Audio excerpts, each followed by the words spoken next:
بسم الله الرحمن الرحيم الحمد لله رب العالمين والصلاة والسلام على أشرف المرسلين وعلى آله وصحبه أجمعين وعلى من تبع هداهم إلى يوم الدين. The last thing that we talked about was the chapter of Al-Mu'anaqa, that is the hugging or the embracing. Yes? No? Yes? Okay, right.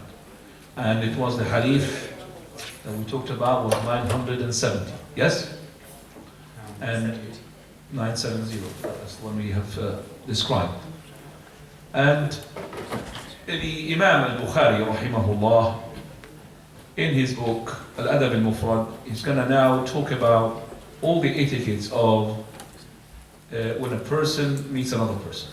So here, the hugging, now in a minute is going to come the kissing of the hand, and the kissing of the feet, and then after that, the salutation, Assalamu alaikum. So all of these chapters to do with when the person meets another person.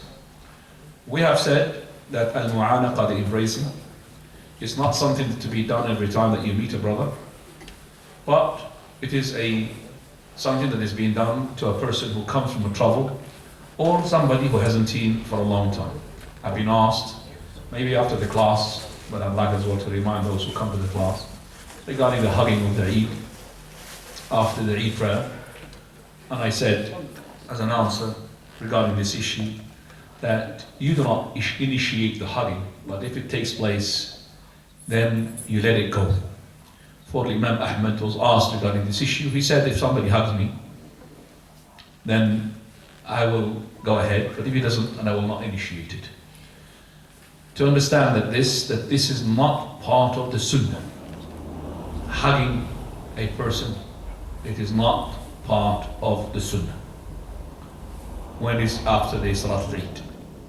But because the Eid issue, the scholars had differed. Is it to do with a ibadah, or is it to do with a adah? Is it to do with a worship, or is it to do with something that is called adah? Adah, which is habitual act that takes place amongst the community. If it is the latter, then there's no problem. But if they think that this is the sunnah of the deen, then this is the problem. What is the criterion? Two things. Intention, and number two, continuous acting. So the intention makes it an ibadah, and also the doing it on a regular form, that as well makes it an ibadah. Same thing with those people who comes and sends messages to one another regarding the Jumu'ah. They say Jumu'ah Mubarak. We say that definitely the Friday, the Jumu'ah, I don't call it Friday, call it the Jumu'ah, is a blessed day. And it is one of the Eid days, but it has specific rules in contrast to the rules regarding Eid al-Fitr and Eid al-Adha. For Eid al-Fitr and Eid al-Adha, that is, the companions, they used to meet one another and say to one another, تَقَبَّلَ اللَّهُ مِنَّا وَمِنْكَ. May Allah accept the ibadah that we had achieved, that was being achieved before the Eid. To make other than this, no problem, as long as you're not imitating the kuffar, meaning that those people who say to each other, Happy New Year and Happy all of those things, and imitating the kuffar, that's not allowed. But if it is to do with just تَقَبَّلَ اللَّهُ مِنَّا وَمِنْكُمْ, no problem. But the Jumu'ah is different, because we do have a number of Jumu'ahs at the time of the Prophet ﷺ. We don't have a narration that the companions, they used to tell one another, Jumu'ah Mubarak. So some of our scholars, they've gone a bit, hard on this issue. Like our Sheikh Salih al-Fuzan and Sheikh Abdul Aziz al-Sheikh, they have said this is bid'ah in everything, which is rightly so. But as I said, if it is done not on a regular basis, you've said it to the person, inshallah, barak Allah fi jumu'atak, may Allah give barak in your Jumu'ah, that's no problem. The problem is, as I said, the continuous, or the intention inside the person. Continuous is saying Jumu'ah, especially those people who send WhatsApp messages these days. It's free. If it was costing him money, he would never send anything. I know that. but because it's free, wants to fill up the time and the gap, and waste other people's times as well. So we tell these people, stop this WhatsApping of Jum'ah Mubarak. Al-Mu'anaqa also can be done to the wife, no problem. Whether she's coming from the trouble or not the trouble, it's basically the wife. Al-Mu'anaqa also can be to the kids, to the children of yours. And we know the Prophet ﷺ used to kiss the head of Fatima. And Fatima used to kiss the head of the Prophet ﷺ. Now we're coming to the following chapter, and that is chapter 443. الرجل يقبل ابنته. This is hadith 971. It's exactly the same hadith as 947. We discussed that hadith, which is when Fatima comes to visit the Prophet, and the Prophet would come to her and would kiss her. He would come to her, and he'd stand up and go to her. Same thing when Fatima, the Prophet pays her visit, she stands up and he goes to him. Now coming to chapter 444. Now, page 193, chapter 444, kissing the hand, hadith 972. Ibn Umar radiallahu anhuma said, we were in the battlefield and some people retreated from the front. We said, how can you face the Prophet sallallahu alaihi wasallam when we have run away? Then it was revealed, the verse, Surah Al-Anfal, verse number 16, translation of the meaning, unless withdrawing to fight again or removing to join another host. We will not advance to Medina and then no one will see us. Then we said, perhaps we should go. The Prophet ﷺ came from Fajr prayer and we said, we are those who fled. He ﷺ said, but you are those who returned to the fighting. We kissed his hand and he ﷺ said, I am your host whom you joined. The hadith is unauthentic, and I made Doctor to read it in order to say that the kissing of the hand has been established in other hadiths. But the hadith is unauthentic, and we go to 972, where the 773, sorry, and where the hadith is going to be authentic. And I'm saying that this is the only hadith that we have seen from the Prophet ﷺ where he's been kissed the hand, and it is unauthentic, but now there are other narrations from the companions themselves. Now, 973, Abdurrahman bin Razin said, we passed by Al-Rabda and were told, there is Salama bin Al-Aqwa. Al-Rabada. Al-Rabada. Yep. It's one of the villages in Medina. We went to him and greeted him.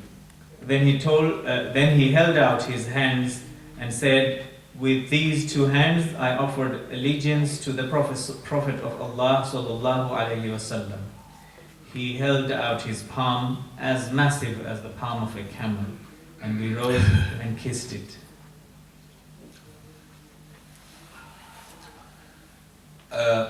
This is an athar from Salam ibn al-Aqwa, who is one of the great companions.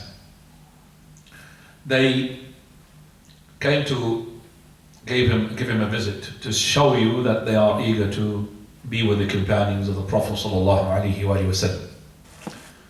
Salam ibn al-Aqwa, as soon as he took his hand out, he was saying, I have used these two hands to give the pledge to the Prophet sallallahu alaihi wasallam. It shows us there's no harm that the person exposes and tells other people about something that Allah had honored him with.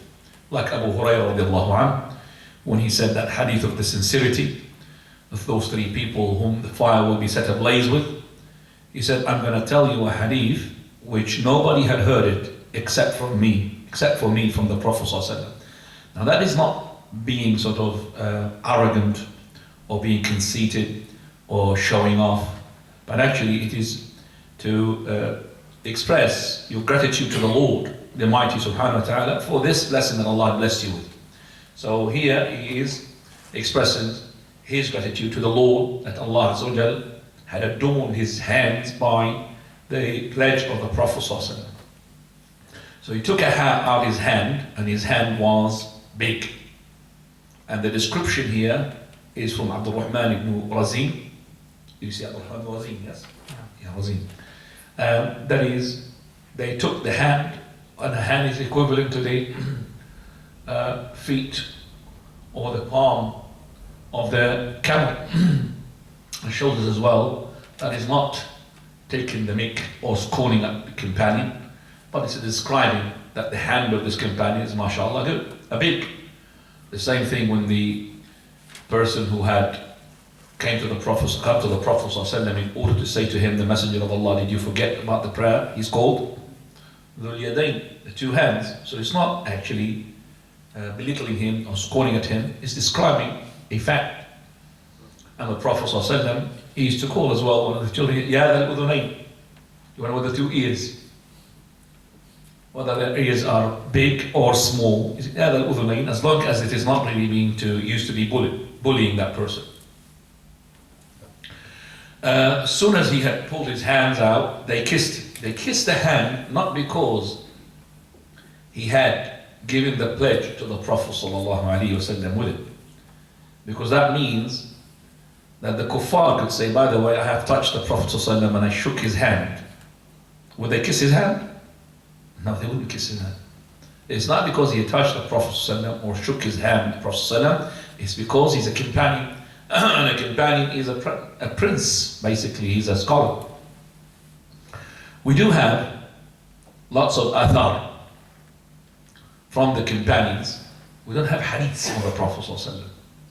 We don't have hadiths, but we do have athar, which tells us it is confirmed from the Prophet ﷺ and the Salaf, that is the permissibility to kiss the hand of a scholar. Now the kissing of the hand of your father, that's different. Kissing the hand of your mother, that's different. That's different. Kissing the hands and the wife, that's different. But I'm talking about now, this is for the sake of the scholar. The scholars, they said, there are 3 conditions regarding this issue. If you want to kiss the hand of a scholar, there are conditions. Number 1, it is not to be taken as a habit. So it's not every time that you see a scholar, you go and kiss his hand. Because we don't have narrations where those companions or scholars like Mu'adh ibn Jabal, that the scholar, another companion or another follower will come and go and kiss his hand straight away. So it's not something that takes place all the time. It is very rare, you could see it here. So the number 1 is not to be taken as a habit. Because if it was the case, Prophet ﷺ's hand would be kissed every second. Because he's the one who deserves to be kissed all the time. We don't have that narration. We don't have even a single narration. But we do have narration from the companions to establish the fact that this is okay, but it's to be done not on a consistent or sort of all the time. Number 2, that this issue does not make the scholar to be arrogant. So if he's going to be pushing that person his hand is being kissed to be arrogant and to be conceited, and it does, make him change in the way that he is dealing with the people, then he should not kiss his hand. But don't help him or help the shaitan against him.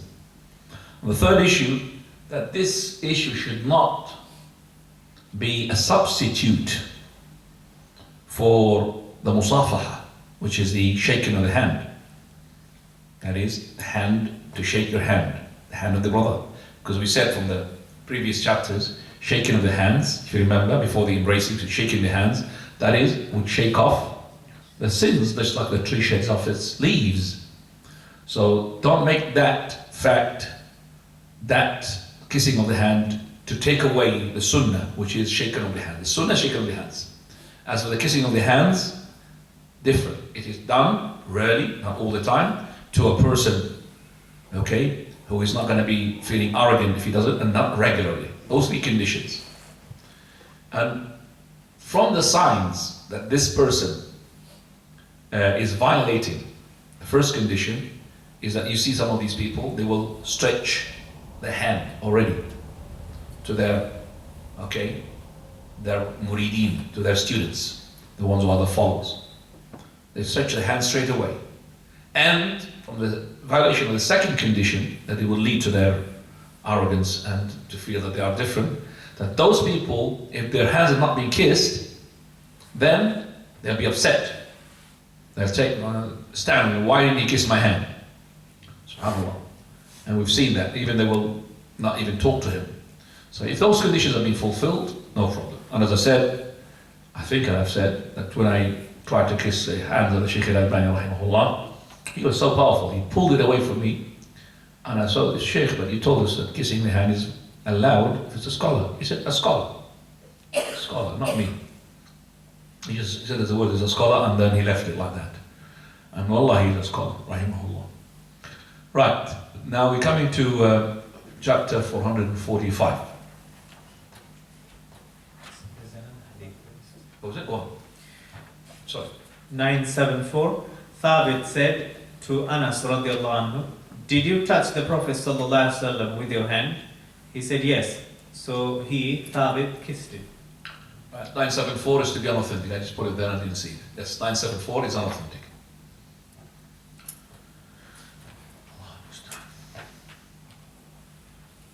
Now, chapter 445, kissing the foot. 975. now, kissing the foot is not from the sunnah and is not permissible. Whether the father or the mother. As for the wife is different. The wife is embracement and all of this marital relations. Is allowed everything. But I'm talking about kissing of the feet of the man for respect. And the hadith 975 and 76 is to be authentic. Going now to chapter 446. Bab قيام الرجل للرجل تعظيما. 446, a man rising out of respect for another man. Now, 977, Abu Mijlaz said, Muawiyah radiallahu anhu came out while Abdullah bin Amr and Abdullah bin Zubayr radiallahu anhuma were seated. Ibn Amr got up and Ibn Zubayr remained seated, and he was the wiser of the two.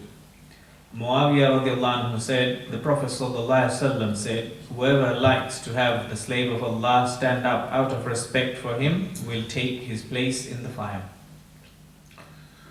right.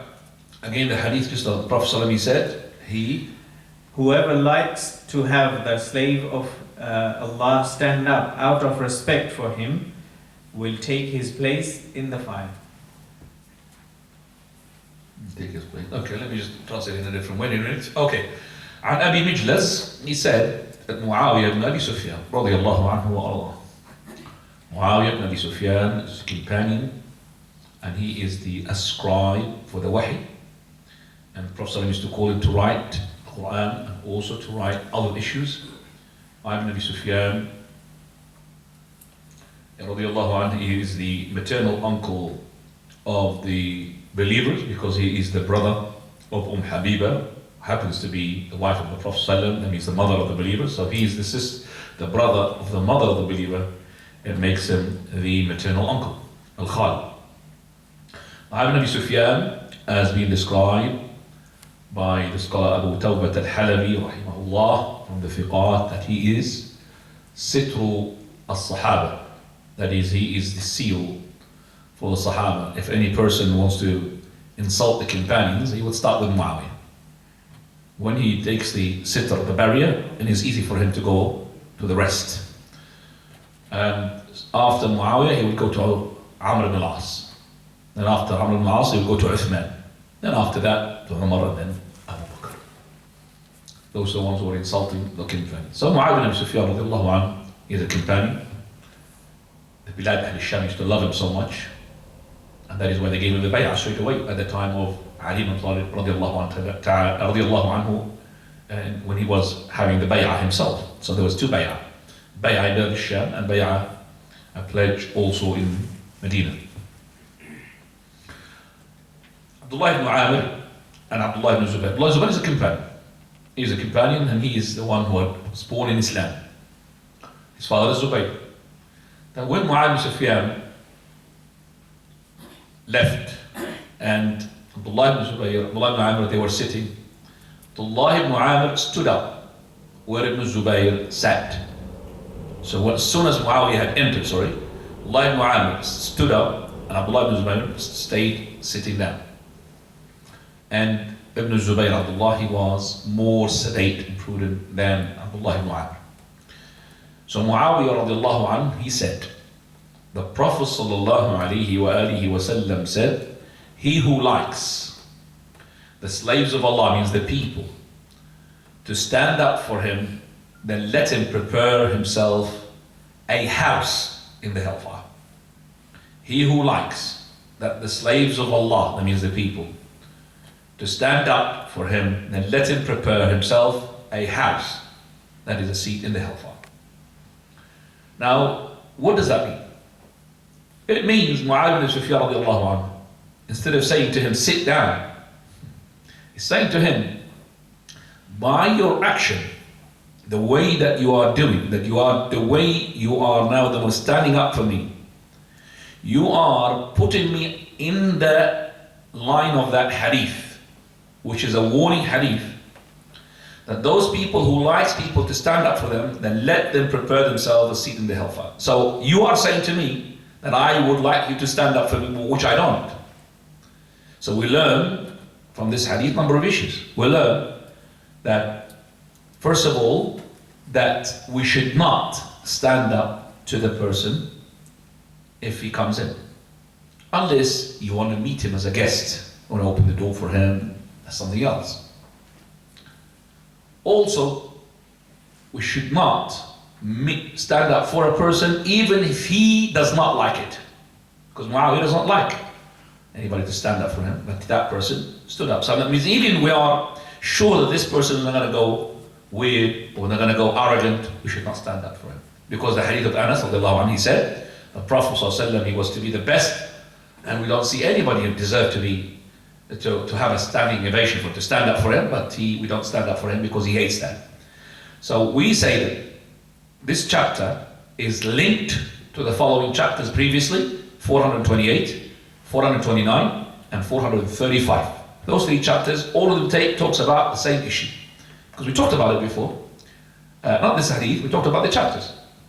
And we said, Prophet ﷺ, he doesn't like the companions to stand up for him, and that is why the companions would not stand up for him. So from this, we learn that even if the person doesn't like you to stand up for him, and you are sure that this person will not be arrogant if you stand up for him, you should not stand up for him. Okay, number two, the person himself, he should not as well make the people to stand up. He should not love this issue, because it will make him to prepare himself a seat in the hellfire. And once we stand up for people, we make them getting used to it. Even though they don't like it, they will start to accept it. And once they start to accept it, it becomes what? A phenomenon. In our countries, it's a phenomenon, basically. Except for those, mashallah, who are reviving the sunnah, we should revive the sunnah. And it's very hard to stay put and nail your buttocks, you say, to the floor. Don't go.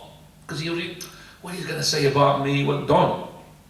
Sunnah is more, you want to prepare yourself a seat in the hellfire? Do you want to help the shaitan to make that person to have a seat in the hellfire? So that Muawiyah, he did not sit him to sit down. He said to him, it's like you are saying to me that I like for you to stand up. That means I'm going to prepare myself for the seat for hellfire. So as soon as he would hear that, he would sit down.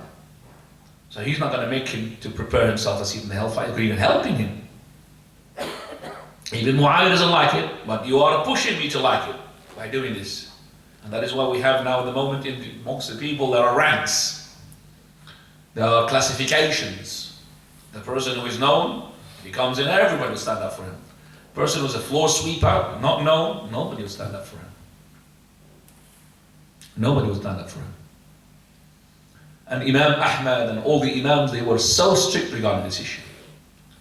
And I just, before I go, I just remember Imam Ahmad rahimahullah, when somebody had just took his hand and touched it and just like molested it, like he touched it and stroked it. You know the people, they do that, the scholars, especially somebody who's knowledgeable, they stroke his hand like that.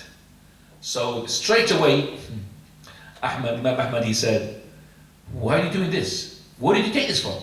It's not from the Muslim habitual, our habits. How do you do that? Why did you do that? Also, standing up for a person, they don't accept that. But give a space. If there is no space, give a space to that person. But don't stand up for him. And to let him as well to sit in that place. That place is for what? Shaitan. That place is for what? Shaitan.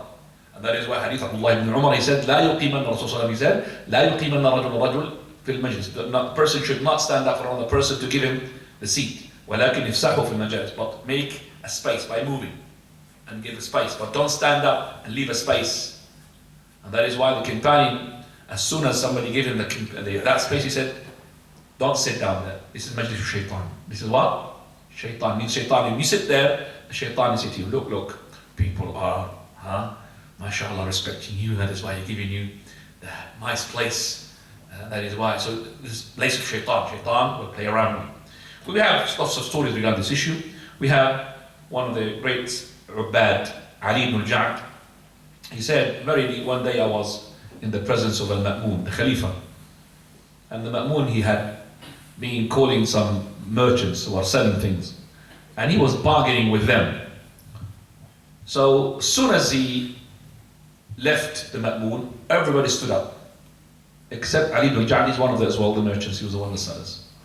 So, straight away, the Ma'mun, he was so angry. And then he took him aside and he said to him, Sheikh, I mean, why you did not stand up like your other people?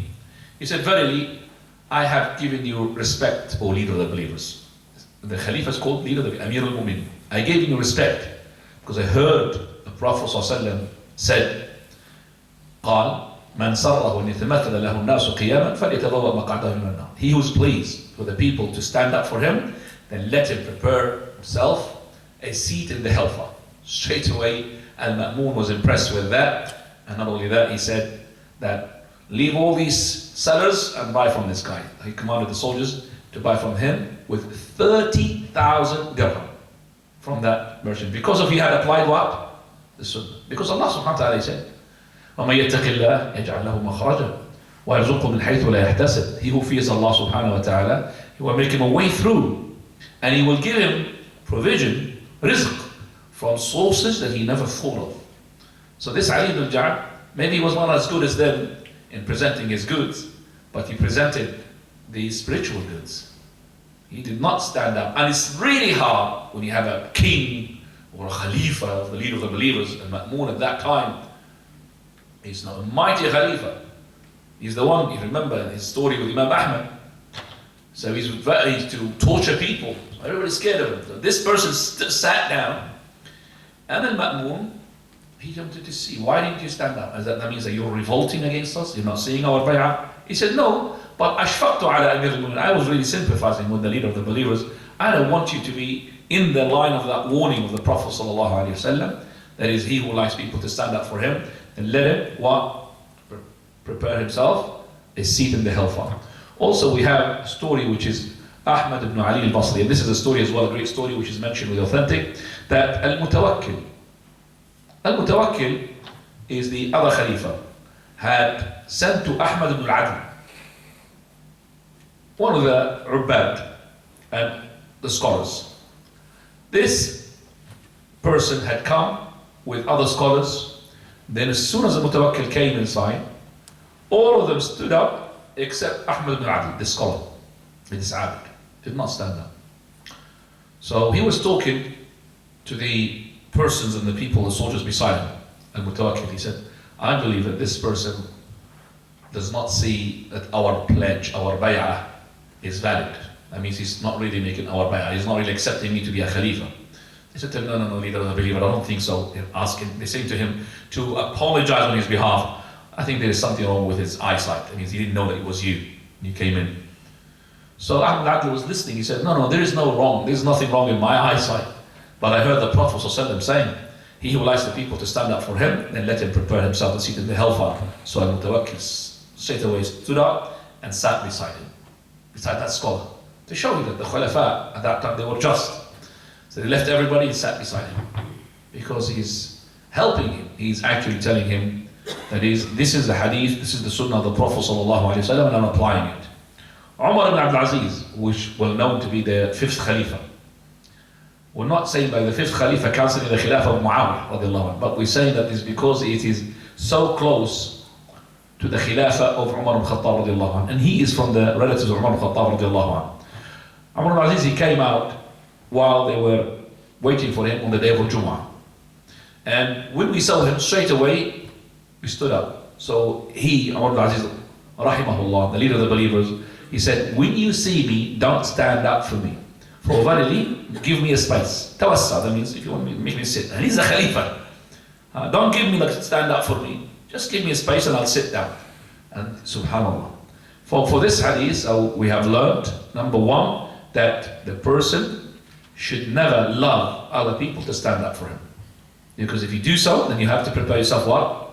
A seat in the hellfire.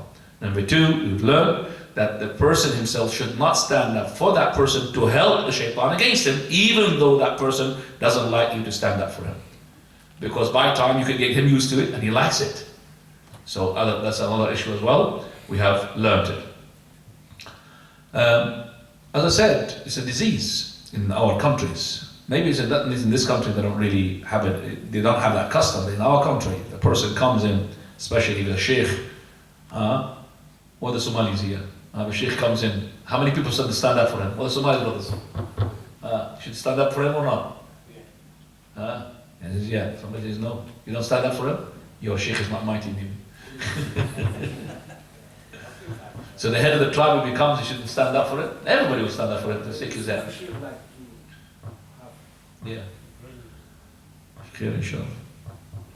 Right, okay. After this, we go to the chapter 447 now. Chapter 447, giving the greeting first. Hadith 978. Abu Hurairah radiallahu anhu said, the Prophet sallallahu alaihi wasallam said, Allah created Adam, peace be upon him, and his height was 60 spans. He said, go and greet those, a group of angels who were seated, and listen to how they answer you. It is your greeting and the greeting of your descendants. He alayhi salam said, peace be upon you. They said, peace be upon you and the mercy of Allah. They added, and the mercy of Allah. All who enter the garden will have this form, but creation has continued to decline until now in height. Right, Abu Hurairah narrates from the Prophet ﷺ. Now this is the chapter which is as-salam, to start the salutation. And this is, by the way, the start of the salutation chapters. There's going to be a lot of chapters to do with the salam. This first hadith from Abu Hurairah, the Prophet ﷺ said, Allah created Adam, and there's an addition which is important, ala suratihi, on his image. خلق الله آدم على صورته, on his image. And his goes back to what? Adam. Goes back to Adam. If anybody wants to say it goes back to Allah, we say you're wrong. But we don't make this a dispute as an issue that we split with another because of this issue. Because Allah subhanahu wa ta'ala, He created Adam on His image because of the continuation. And he was 60 cubits. That means 30 meters in height. What does that mean? Allah created Adam on his image, in the image of Adam. What it means, Ya Muqaddam?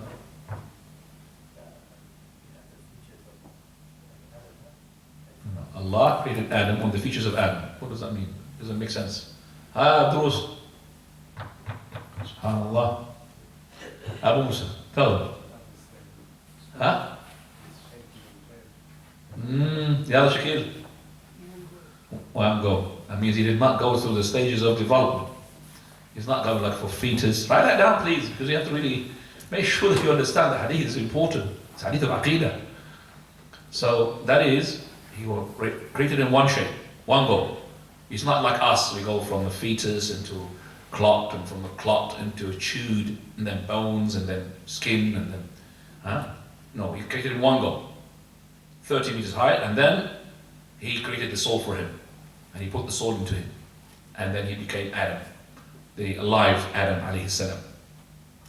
So in his image. Now, if we understand, because Imam Ahmad, he said regarding this, there's a hadith called Inna Allah khalaqa Adam ala surati al-Rahman, on the image of the Rahman. Rahman is Allah.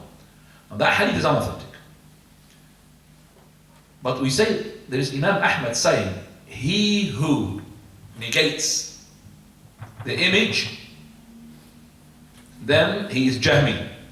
So how come we don't reconcile? We're saying in the image of Adam, and Imam Ahmad, if you negate that image, then you are a Jahmi. You see, when we say that this refers to Adam, we are not negating the image, a surah. What is the surah he has meant? Sami'an basira. That means Allah subhanahu wa ta'ala created Adam on the image of his, that he hears and he sees. But the hearing of the person and the seeing of the person is not definitely comparable to the hearing and the seeing of Allah the Almighty. So hearing and seeing, that's the image. That's the image, hearing and seeing. So if let's say the hadith is authentic, which is not, or a surah, it means the hearing and the seeing. Doesn't mean that Allah created Adam just like him, on the image of his, like Allah Azza wa Jal. وَالْعِيَاذُ بِاللَّهِ عَلَى صُورَتِهِ. As I said, if this dispute takes place, we don't want to make the ummah split. Alhamdulillah. The split regarding this issue. 60 ذراع, 30 meters.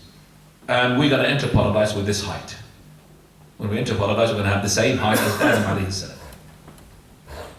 So he said to him, when he created him, straight away, as soon as he blew into the soul, what happened with him? Yes, he sneezed. What did he say? He didn't say that because he didn't yet. But Allah said to him, Yarhamukallah. He didn't know yet. He hasn't really learned anything. And then he taught him, Allah subhanahu wa ta'ala, the names and everything. Then he said to him, so this is the sign of life, the sneeze. Then he said to him, go to these angels, or a group of angels sitting there. Go to them and greet them. And then listen to what their response. So that means you're going to learn from them. You're going to greet them and you're going to learn from them. So he taught them to say the greeting, which is Assalamu alaikum. Peace be upon you. Assalamu alaikum. He taught him that. We understand that there's no problem to say Assalamu alaikum. I don't have to say it all the time. Assalamu alaikum wa rahmatullahi wa barakatuh. Just say Assalamu alaikum. No problem. If you want more reward, and more reward for the one who is going to respond to you, it's better to say what? More. Because you get more reward and also will implement that the other brother who's going to reply, you're going to get what? More reward. Because the person who's going to reply is going to reply at least like yours or extra. If you say Salamu Alaikum, it is better for you to say Salamu Alaikum wa Rahmatullah. But you have to say Wa Alaikum Salam. Minimum. So he said Salamu Alaikum wa Rahmatullah. It is better for you to reply Wa Alaikum Salam wa Rahmatullahi wa Barakatuh. But you must return at minimum Alaikum Salam wa Rahmatullah. Don't say Wa Alaikum Salam. You have to be equal or more. Last one, Assalamu alaikum wa rahmatullahi wa barakatuh. Then minimum, wa alaikum salam wa rahmatullahi wa barakatuh. Could add wa maghfiratuh. And that's it. Now, coming to the hadith. So he said to them, Assalamu alaikum. And Allah subhanahu wa ta'ala said, this is your greeting and the greeting of your offsprings. That is, offsprings, which offsprings? Huh? The believers, of course. Jazakallahu khair. Oh, these people, they say hello, hi, good morning. It's the believers who understand this issue. So it's the greetings of the believers. Assalamu alaikum, alaikum salam. And this is the greeting of Adam alayhi salam until Prophet Muhammad sallallahu alayhi wa sallam. Assalamu alaikum, alaikum salam. So they said to him, as soon as they heard his salam, Assalamu alaikum. He said, Wa alaikum assalam, or assalamu alaikum, alaikum assalam wa rahmatullah. There's another narration called alaikum assalam wa rahmatullah. Peace be upon you and the mercy of Allah. That's it. So they have increased wa rahmatullah, the mercy of Allah. So here, the Prophet ﷺ, he says, فَكُلُّ مَنْ يَدْخُلُ الْجَنَّةِ. Each person who enters paradise, he will enter the image of Adam. But the posture, the height of the person is decreasing from that time until, he says, now. Now what is the now? The time of the Prophet Muhammad ﷺ. He was decreasing until the time of the Prophet. That means that Prophet ﷺ's time is the time which is at the moment running. So that height at that time is the highest these days. So wherever we have, the average height in our people here is like the average height in the Kim valleys, because they did not decrease after the Prophet ﷺ. Otherwise, we're going to go what midgets. Going to keep decreasing and decreasing. So that is the height which had stayed the norm. Time of the Prophet ﷺ. Right, we understand. Assalamu alaikum. Assalam, what does it mean, assalam? Salam, first of all, one of the names of Allah. And it has a number of meanings. One of them, it means peace.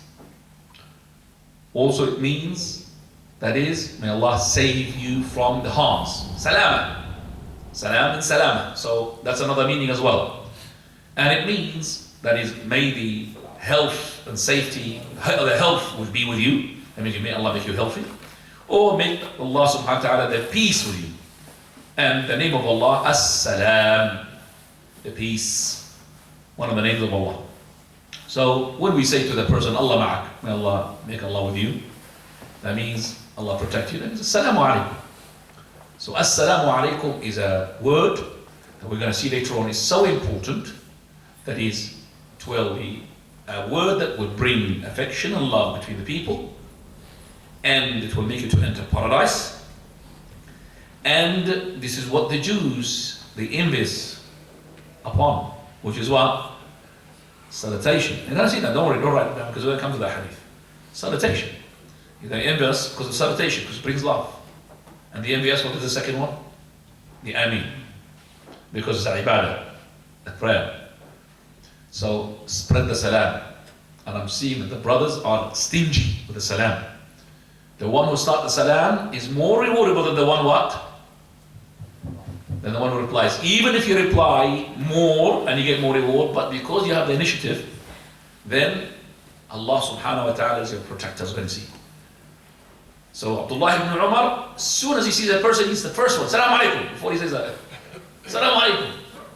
He will start it because he knows. Man bada'ahum bis salam, Allahu awla bih. Allah subhanahu wa ta'ala, He will protect him. He will be with him.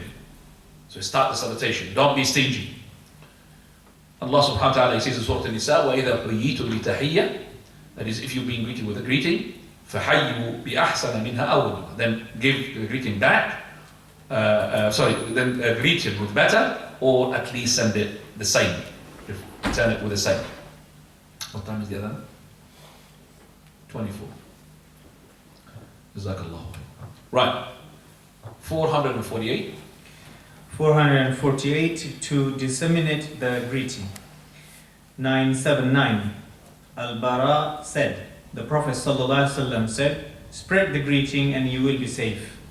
Spreading, disseminating, spreading the salam. So that is, spreading it and you make it to increase. Salamu alaikum salam. Don't get further with it. But there are etiquettes. So I couldn't, for example, sitting beside a brother and we met each other and said, Salamu alaikum. Then we wait 3 minutes, Salamu alaikum, brother. You know, it's not right. Or now, the moment before somebody starts a question, Salamu alaikum, yeah. Abba Suhaib, Salamu alaikum. Start from the sunnah to start the question with salam. Salam will finish, you're sitting down. But if you stood up and you left, then you say salam, and as soon as you come as well, you say salam. You leave, salam, you come in, salam. But in the same gathering, you don't say salam. If we departed from one another, we say salam when we meet each other. Now, 980. 980, Abu Hurairah radiallahu anhu said, the Prophet sallallahu alaihi wasallam said, you will not enter the garden until you believe, and you will not believe until you love one another. Shall I show you something that will make you love one another? They said, yes, Messenger of Allah. The Prophet sallallahu alaihi wasallam said, spread the greeting among yourselves. This hadith we have seen similar to it in 260. And the hadith in there, it has an addition to it and slight change. The addition to it is at the beginning of it, it says, وَالَّذِي نَفْسِي بِيَدِهِ, by the one in whose hand is my soul. Allah is making an oath. The Prophet is making an oath to emphasize. You will not enter paradise حَتَّى, in the other hadith, تُسْلِمُوا, embrace Islam. But we do have a hadith, another narration, third one, which is saying that is by Allah, by the one in whose hand is my soul, you will not enter paradise until you believe.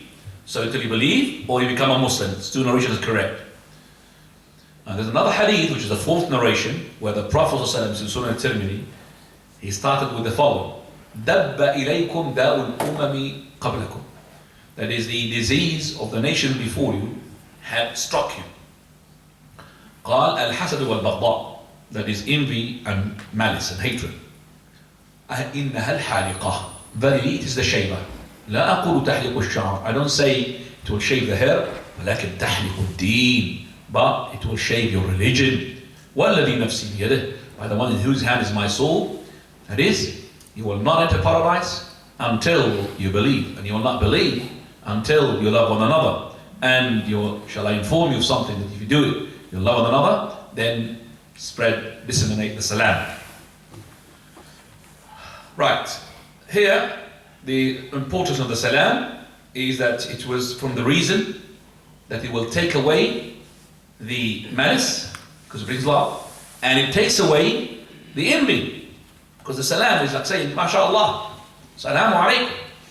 Because the Prophet said in that hadith, which is the fourth narration I told you, he started that this disease, which is the malice and the envy, struck you just like it struck the nations before you. That disease was for the nations and it came to you as well. And at the end of the hadith, he said, shall I inform you of something that if you do it, you'll love one another? So say the salam. So salam is a help as well, that is to disinfect sort of the impact of an envy and definitely the malice and the hatred and the quarrel. Right, 981. 981, Abdullah bin Amr radiallahu anhu said, the Messenger of Allah sallallahu alaihi wasallam said, worship the merciful and feed the people.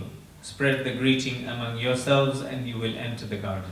Worship the merciful. Abdullah ibn Amr said, worship the merciful. That means single him out in your worship. Don't add any person. Don't associate a partner with him.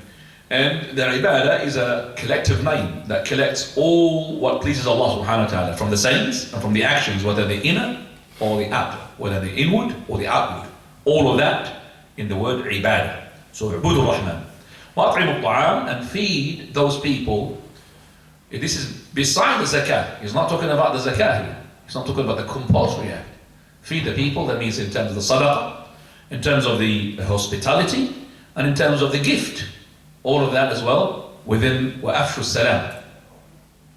تَدْخُلُ الْجِنَانِ, you will enter paradise in peace. You will enter all the paradise. So if you have done this, then you will enter Jannah in peace. There is no grief upon you, and no sorrow, and there is no fear upon you. This hadith was narrated in a different way from Abdullah ibn Salam. When the Prophet he migrated from Mecca to Medina, and the first thing that Abdullah he said, when I saw him, I did not see a face of a liar, because he's a rabbi, he knows. And the first thing I heard from him is, Ayyuhan nas, O people, afshu salam, spread the salam, wa'at'imu ta'am, and feed the people, and wasilu al-arham, and join your kinship, wasallu wal-nasu, wasallu bil-layli wal-nasu niyam, and pray during the night while the people are asleep, tadkhulu al-jannata bi-salam. You will enter peace, you will enter Jannah with peace. And this is Rawah Abdullah, salam, Rawah salam. So it's salam, salam, salam, all of it salam, mashallah. You'll find this hadith in Sahih Shaykh Al-Albani 569. 569. We'll stop here and the adab. Bismillah ar-Rahman ar-Rahim. Alhamdulillah wa salatu wa salamu ala Rasulillah. We left it at the chapter 449. Bab man bada'a bis salam, the one who starts with the salutation. We will leave it here. We'll ask you to inshallah contribute with your questions. We start. No, they come.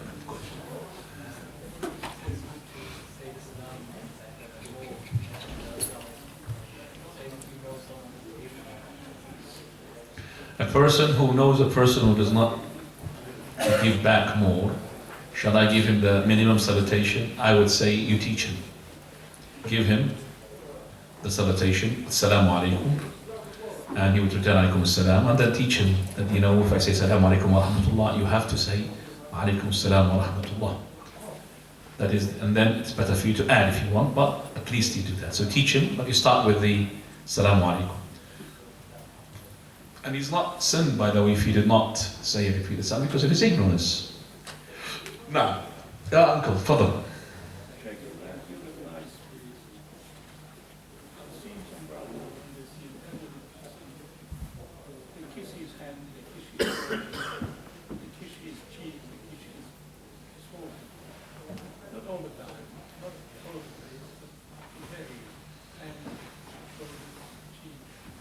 Are we talking about yourself, uncle? Okay. The question from the uncle, what about if an old man, where the brothers, because of their love to that old man and their respect to him, basically they're kissing him everywhere, except of course on the feet and on the upper part. They kiss him, they said, in the shoulders, on the head, the cheeks. What about the nose, uncle? No. What about the forehead? Yes, they do. Right. Shaykh al-Albani, rahimahullah, he was old and older than you, uncle. And he was a scholar, of course. And the amount of people that come and kiss him, too many. And the Shaykh, as I said, he would not give his hand.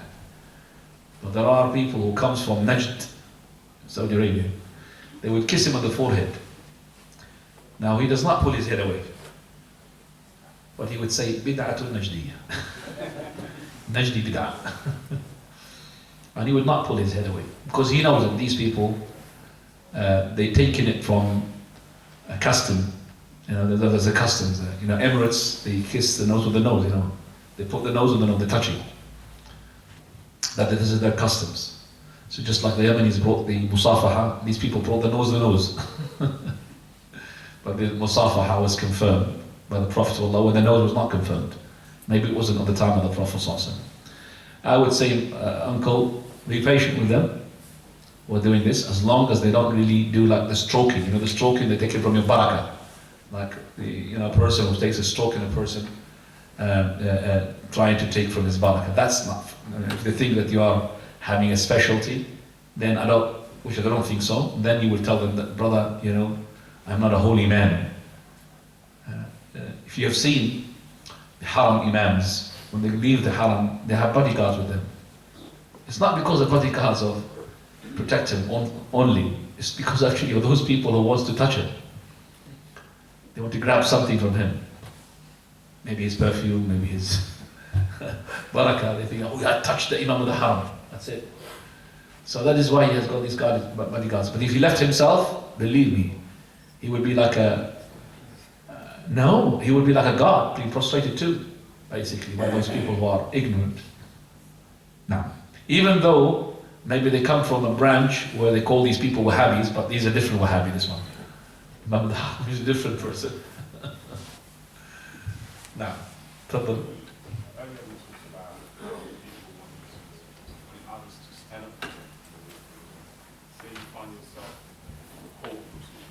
Yeah.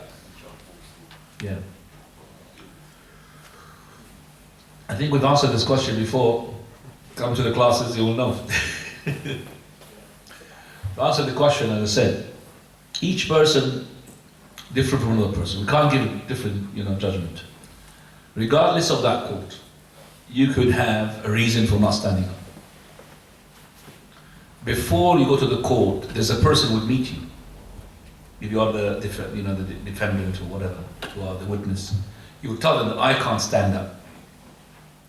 One day I was in the court myself, and it was a woman actually. She was the one presenting the case regarding a car offence. So she said to me, "This is the case of what is going to happen." So I said, "But basically," and I had a back problem. But I had a back problem. I could stand up, but it's an alibi as well. I can't stand up, by the way, to the magistrate. What do you call magistrate? What do you call? Yes, the magistrates. So she said, she takes the information and gives it to those magistrates who are inside. So when we came inside, and then 2 minutes, and I said to her as well regarding the oath, which is another issue. I said to her, I don't take the oaths in the book. She said, no, we cover it. She thinks that because it's covered, no, but we cover it. We put a cover on top of it. I said, no, we don't. I don't do like this. This is not. It is a sunnah. Lots of Muslims they do it. I said, no, that's not. We have different sects as well. This is not the right way. We do. I'll give you my testimony as an ashhadu an la ilaha illallah. I aqsimu billah, but I will not put my hand on the book because it's not right. She said, okay. When I went inside, the magistrates, when they came in, the one who's in the middle, the one who's I think the head of the two, he said, everybody rise except for Mr. Abu Hajj. You know, that is subhanallah. So they have said that. So they do have respect. But if you're in a country, if you don't stand up, you're going to go into prison, then I would urge you to stand up. Unless you don't care about the prison. But we don't want you to go to the prison with a beard and come out without beard. Just for the sake of the standing ovation. You understand me? So standing up, no good, but shaving the beard is absolutely no good. So if it is you're in such a country, then I would urge you to stand up. We lived in such a situation that if the person does not stand up for the salam, you know the salam al-malaki, which is the national anthem, in the dictatorship countries, if you don't stand up for the national anthem, there will be secret hidden police. Take your name down, and believe me, the following day you're not going to be there. You'll be disappeared. They will, sort you out. Why didn't you stand up? Because it means revulsion. So, national anthem, which is taken from the Europeans, of course, and the disbelievers, not really from the Muslim, where there's the music and the flag goes up, and everybody has to stand up. You see, but all those people who stand up for the sake of they call it the land, they stood against the land and the leader of the land. All of these people who are, showing that they're standing up, they had stood up against and revolted against. Only the ones who do not stand up or they don't believe in standing up are the ones who are with the land and with the rule of the land. True or not, it's the opposite. Now in some of the countries, they have allowed the ones who are calling for the Salaf Madhab to go ahead and propagate the da'wah. It's not because of the da'wah, it's because of they are settling down the situation. They're making the people to hear and obey to the leaders. Now, follow the shkil. Authentic Taslim, saying Assalamu alaikum wa rahmatullahi wa barakatuh on both sides. Authentic chain, yes, there is an authentic narration where you could say Assalamu alaikum wa rahmatullah, like this. Both sides, Assalamu alaikum wa Barakatuh. Assalamu alaikum wa rahmatullahi wa barakatuh, one side. The other side, there is no barakatuh. But I'm just saying, the salutations in the prayer is to be of four, which are authentic. First one, Assalamu alaikum wa rahmatullahi wa barakatuh, Assalamu alaikum wa rahmatullah, which we urge the Imam to revive that sunnah all the time. And this is the best salutation. But the Prophet, he kept, most of the time, the narrations of his, he says, Assalamu alaikum wa rahmatullah, Assalamu alaikum wa rahmatullah. That's most of the narrations. But wa barakatuh is better, because it's more reward. And the Prophet had done it. And Assalamu alaikum wa rahmatullah, Assalamu alaikum. That's the third one. The fourth one, slightly just turning like this, slightly not full, and Assalamu alaikum. Those are the four types of salutation after the prayer. Na'am ya muqam. Alhamdulillah. Dikum Allah yuslih balak. Na'am. No problem, the women with the women. You have to shake the hands, and the women with the mahram to shake the hands. Now, تفضل يا حبيبي. It is what? Clapping. Allowed for what? Clapping. When somebody said something. Assembly, yes. Clapping is being taken from non-Muslims. It's not from the Muslims. They don't know that clapping. They know clapping like this for the sake of bringing your attention.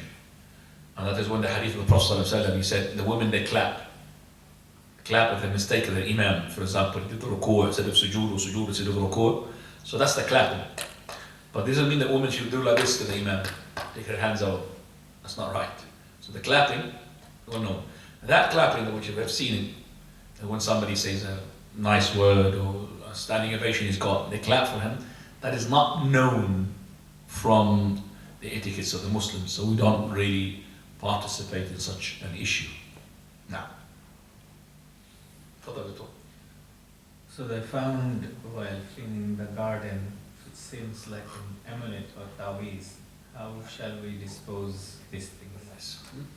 While cleaning the garden, I found something which looks like a tawiz. How shall This we? one? How shall we dispose this thing? I thought this was a hadiyah for me.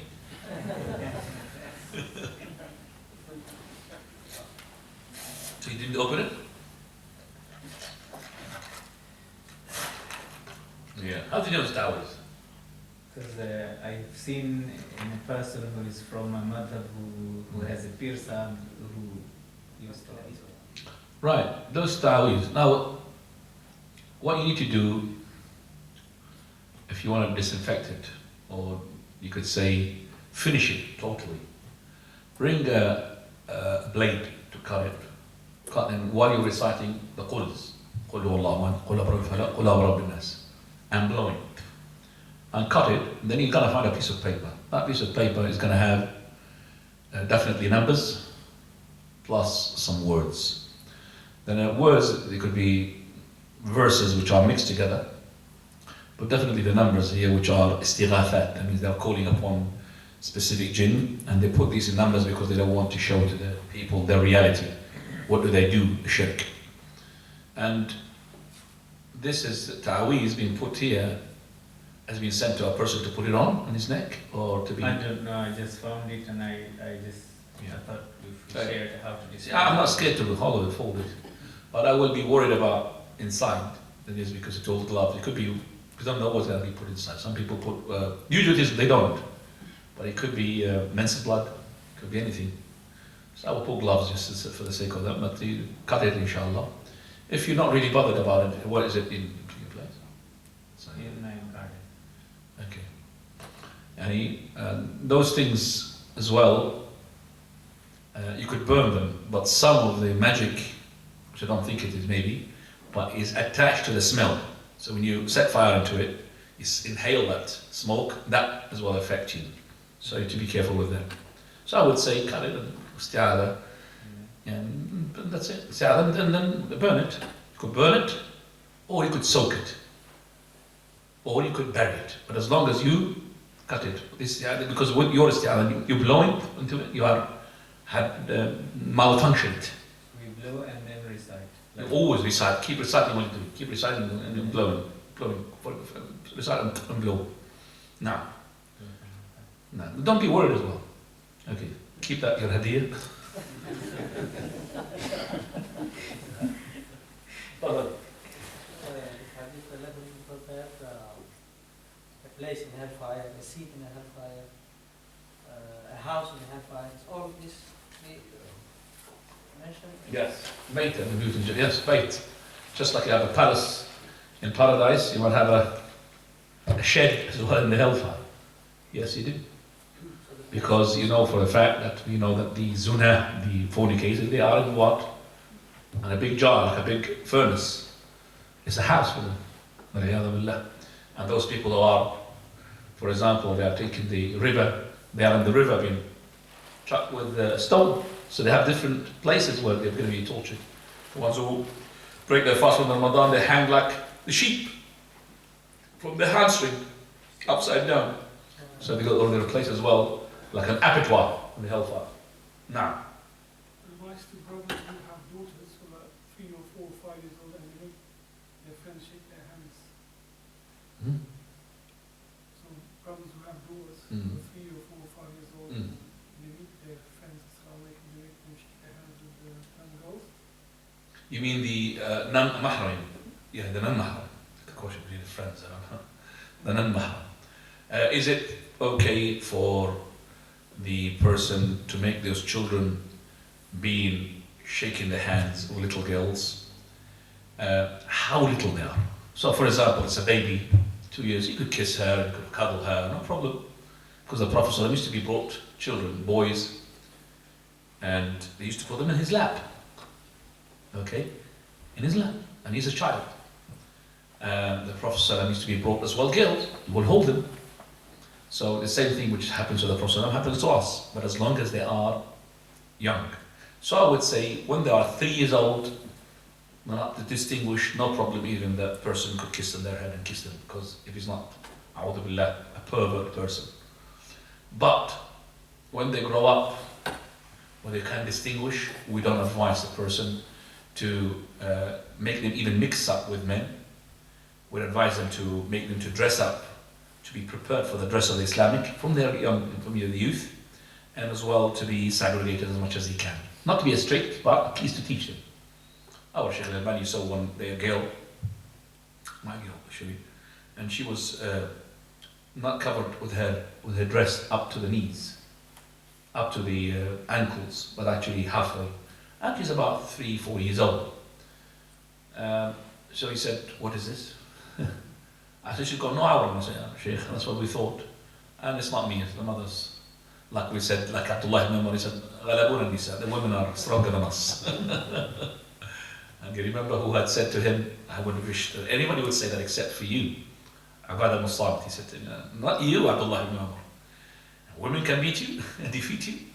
So he said, after that I told, what it is, even when they're little, they have to be dressed up. They can't be dressed up with tight trousers, they can't be, because they get used to it, you see.